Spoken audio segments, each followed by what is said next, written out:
बाद में एक क्वेश्चन आंसर क्वेरी का भी आधा घंटे का समय रखा है। तो आपके इस तरह जितने भी क्वेश्चन मन में आए उसको रखिएगा मत, क्योंकि सबके वो कॉमन रहता है, जो क्लैरिटी नहीं होती, तो आप उसमें ज़रूर पूछें, जिससे जब आप यहाँ से जाएं तो ये जो पूरा एक दिन 15 DMs का हम लोग ले रहे हैं, इसका पूरा लाभ जिले की इलेक्शन मशीनरी को हो और आप ऐसी स्थिति में हो कि आप अपने निर्वाचक रजिस्टर अधिकारियों को चुका है। इसी क्रम में जिला निर्वाचन अधिकारियों से अपेक्षा की गई है कि ERO नेट और जो रूल्स रेगुलेशंस के बारे में जो प्रावधान है वो सभी को अवगत होने चाहिए। तो एक मैं संक्षिप्त में पहले मिनट में बता देता हूँ मैं कि हमारे इस पूरे चैप्टर में आज के सत्र में निर्वाचक नामावलियों में क्या ध्यान रखना है, जो DOs के दायित्व कर्तव्य फिजिकल फील्ड में क्या होते हैं उस पर टॉपिक है, BLOs की नियुक्ति और आपका मेरिट कैसे आना हुआ है? देखिए, आज हमारे मेरठ में उत्तर प्रदेश के 15 ज़िलों के जिलाधिकारी जो जिला निर्वाचन अधिकारी हैं, उनका एक दिवसीय प्रशिक्षण हो रहा है। जो वोटर लिस्टें बनती हैं, जिसको हम इलेक्टोरल रोल बोलते हैं, उसको कैसे हम लोग सही करें और सारे मतदाता जिनका नाम होना चाहिए उसका नाम आ जाए, जो मृत हैं, डुप्लीकेट नाम हैं, लोग चले गए छोड़ के एरिया को, उनके नाम भी चल रहे हैं, BLOs को कैसे ट्रेन करना है, इलेक्टोरल रजिस्ट्रेशन ऑफिसर्स को क्या बातें बतानी हैं, और जो पूरा ये सिस्टम है इलेक्टोरल रोल का, संविधान के प्रावधानों से लेके लोक प्रतिनिधित्व अधिनियम 1950, रजिस्ट्रेशन ऑफ इलेक्टोरल रोल्स 1960 और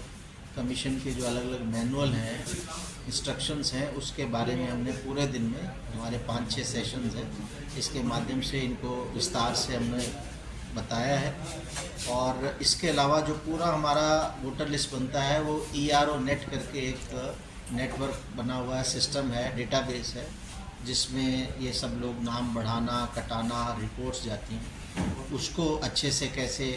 यूज़ करना है, उसके अलग अलग रिपोर्ट्स का कैसे प्रभावी ढंग से उपयोग करना है, जिससे सुपरविज़न अच्छा हो इलेक्टोरल रजिस्ट्रेशन ऑफिसर्स का, BLOs की नियुक्ति, बूथ लेवल ऑफिसर्स हर पोलिंग स्टेशन के लिए एक नियुक्त करना है। तो अभी भारत निर्वाचन आयोग के नए निर्देश आए थे कि किन अधिकारियों को BLO नियुक्त करना है,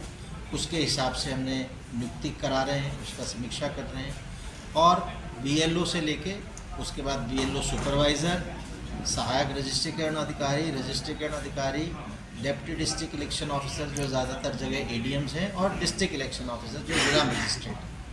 तो पूरे उत्तर प्रदेश के सारे 75 ज़िलों के जिला निर्वाचन अधिकारियों का ऐसे ही एक दिवसीय प्रशिक्षण होगा। आज पश्चिम उत्तर प्रदेश में मेरठ में पहले चरण में 15 ज़िलों के जिला निर्वाचन अधिकारियों का प्रशिक्षण हो रहा है। इसके बाद पूर्वी उत्तर प्रदेश में वाराणसी में हम करेंगे और लखनऊ में, और सारे 75 जिला निर्वाचन अधिकारियों का एक दिन का प्रशिक्षण होगा। प्रशिक्षण के उपरांत अंतिम सत्र में उनका इवैल्यूएशन, उनका मूल्यांकन भी होगा, जिससे पता लगे कि कितनी जानकारी उन लोगों को हो पाई है। इसके अलावा हमने पूरे प्रदेश में 403 विधानसभाएँ हैं, हर विधानसभा के इलेक्टोरल रजिस्ट्रेशन अधिकारी को, जो कि सामान्यतः SDM है, city magistrate, additional city magistrate, ASDO, इस लेवल के अधिकारी हैं, उनको लखनऊ में बुला के हमने सभी का प्रशिक्षण किया, सबका मूल्यांकन किया। और पहली बार हो रहा है उत्तर प्रदेश में कि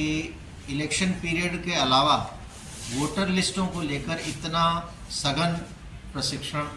एक दिवसीय प्रशिक्षण दिया जा रहा है सीनियर ऑफिसर्स को। इसका उद्देश्य ये है कि सही जानकारी हो और सजगता हो, और उसके माध्यम से हमारी वोटर लिस्टें इतनी अच्छी हों कि इलेक्शन डे पे जो कई बार शिकायत लोगों की होती है, हमारा नाम कट गया या हमारा नाम सही नहीं था, वो शिकायत ना रहे, और जब लोग वोट डालने जाएं उन्हें किसी प्रकार की दुविधा ना हो, उनके नाम सही हों, फ़ोटो सही हों, पर्टिकुलर सही हों, पोलिंग स्टेशन जो उनका सबसे नज़दीक का है वहाँ उनका वोट हो। और हम चाहते हैं कि और बेहतर हमारा जो व्यवस्था हो। इस बार एक तो भारत निर्वाचन आयोग ने एक निर्देश दिए हैं कि किसी भी पोलिंग स्टेशन पे 1200 से अधिक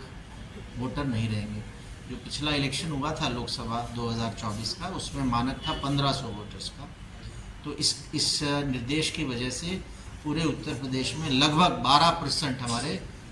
पोलिंग स्टेशंस बढ़ जाएंगे। किसी किसी ज़िले में तो 15-20% तक बढ़ रहे हैं। आज की तारीख में हमारे 1,62,462 पोलिंग स्टेशंस हैं पूरे उत्तर प्रदेश में, और अगर इस निर्देश से चलेंगे तो 1,80,000 से अधिक हो जाएगा। बट इसका फ़ायदा ये होगा कि जब वोट डालने वोटर जाएगा तो लंबी लाइनों में से खड़ा नहीं होना पड़ेगा, सुविधा रहेगी, आसानी रहेगी।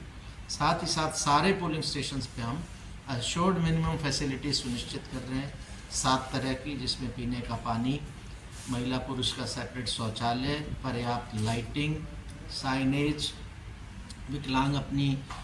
कोई दिव्यांग है तो उसके साथ जा सके व्हीलचेयर के साथ, उसके लिए रैंप, ये सारी व्यवस्थाएं वहाँ साइनेजेस प्रॉपर हों हम लोग एश्योर करा रहे हैं, उसका भी रिव्यू कर रहे हैं। निर्वाचन के समय ऑफेंसेस होते हैं, अपराध होते हैं इलेक्शन रिलेटेड, उसको सही ढंग से हम परस्यू करें, चार्जशीट लगे, उसमें फाइनल ऑर्डर आए, इसकी भी समीक्षा आज के प्रशिक्षण के दौरान हम लोग कर रहे हैं। इसके अलावा BLO आजकल टेक्नोलॉजी का यूज़ कर रहे हैं। BLO ऐप अपने मोबाइल के माध्यम से रिपोर्ट लगाते हैं, किसी का भी फॉर्म आता है।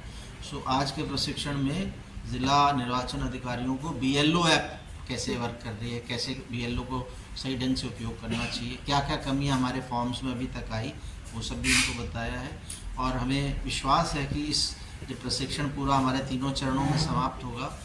तो हमारी जो इलेक्टोरल रोल की मेंटेनेंस है, अपडेशन है, अपकीप है, वो बहुत अच्छी होगी, उसकी फिडेलिटी, उसकी शुद्धता बहुत अच्छी होगी, और एक बेहतर एक्सपीरियंस जो जब भी हमारा नेक्स्ट इलेक्शन आएगा, जब विधानसभा का आएगा 2027 में, तो हमारी वोटर लिस्टें और अधिक अच्छे ढंग से हम लोगों को थैंक यू। पहले काफ़ी ज़्यादा परिचित तेरे से भी और वैसे बातचीत हुई है, कुछ से शायद मेरा परिचय उतना नहीं। अरविंद चौहान जी, आप शामली हैं, और ज्ञानेंद्र सिंह।